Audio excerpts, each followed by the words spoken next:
All right, welcome back to ClickKPI. This tutorial is about how to set up Microsoft conversion reporting. So instead of downloading your conversions to an Excel file and uploading them to Microsoft, we can do this automatically. So you're going to find your Microsoft conversion reporting URL under your profile.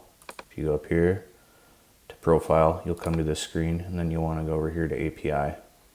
And your URL is going to be right here. So we'll copy that. Now we'll go over here to your Microsoft account and we go to offline conversions. And from there we go to schedules. And then you're going to create a schedule. You're going to take the URL you copied and paste it right here. You're going to do an upload frequency of every 6 hours. Then you're going to do a save and preview. Now, one thing you do need to have to do this is an offline conversion. Conversion goal. When you create a conversion goal, it needs to be named ClickKPI import, and it needs to be capitalized where it is capitalized in here as well. So if you haven't created a conversion yet, create one called ClickKPI import.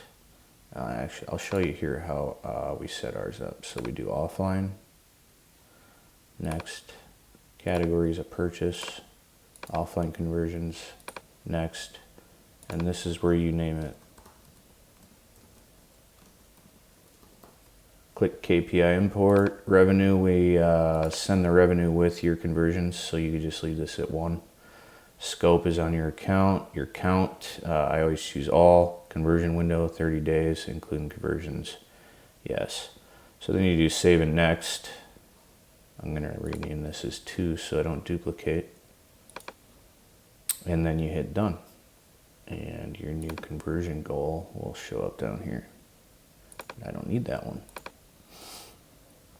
So that's how you set up your conversion reporting. Thanks for watching.